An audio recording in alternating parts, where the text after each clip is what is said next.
আসসালামু আলাইকুম। Hello everyone. আজ সকাল সকাল উঠে গিয়েছিলাম আপনাদের সাথে একটি রেসিপি শেয়ার করব বলে।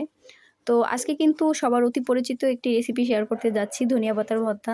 যদিও সবাই জানি, আবার আছে কেউ জানি না, অনেকে ঝামেলাও মনে করি। তো এর জন্য খুব সহজ পদ্ধতিতে আজ দেখাতে যাচ্ছি। এখানে আছে কিছু পরিমাণ ধনিয়া পাতা, আর আছে একটি রসুন, লাগবে 3টি কাঁচামরিচ। একা একা কেন খাবো, ভাবলাম আপনাদের সাথেও সেই ভিডিওটা শেয়ার করি। অনেকে অনেক ঝামেলা মনে করেন ভর্তা বিষয়ের, এর জন্য খুব অল্প পদ্ধতিতেই বা সহজ পদ্ধতিতে আমি দেখাচ্ছি। ধনিয়া পাতাগুলো একটু ভালো করে ধুয়ে নিব, একটু ভালো করেই ধুয়ে নিতে হবে।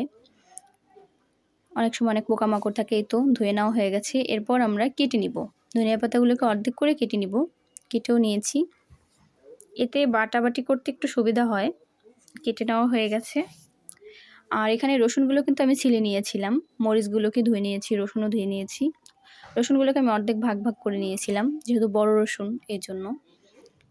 আর এখানে একটি কড়াই বসিয়ে নিয়েছিলাম, এর মধ্যে কিছুটা পরিমাণ সয়াবিন অয়েল দিয়ে দিয়েছি। আর দিয়ে দিলাম এখানে রসুন কুচি এবং মরিচ কুচি। এগুলোকে লাল লাল হওয়া পর্যন্ত ভেজে নিতে হবে। প্রায় কিন্তু ব্রাউন কালারটা চলে এসেছে, এরপর নামিয়ে নিব। রসুন কুচিগুলোকে উঠিয়ে নিয়েছি ধনিয়া পাতার মধ্যেই। এরপর দিয়ে দিলাম সামান্য পরিমাণে লবণ, আপনারা আপনাদের স্বাদ মতো দিয়ে দিবেন। আর এখানে কিন্তু আমি বাটাবাটিটাকে দেখাই নেই, যেহেতু পাটায় বেটে নিয়েছিলাম। এই তো এরকম পরিমাণে হয়েছে আমার এতটুক, দেখুন আপনারা। খুবই সহজ পদ্ধতিতে সকালবেলা সকাল সকাল গরম ভাত, একটি ডিম, কিছুটা পরিমাণ ভর্তা এবং পাতলা ডাল, আর কি লাগে। তো এই তো আপনাদের সাথে আজকের আমার এই ভিডিও শেয়ার করা হলো। আল্লাহ হাফেজ।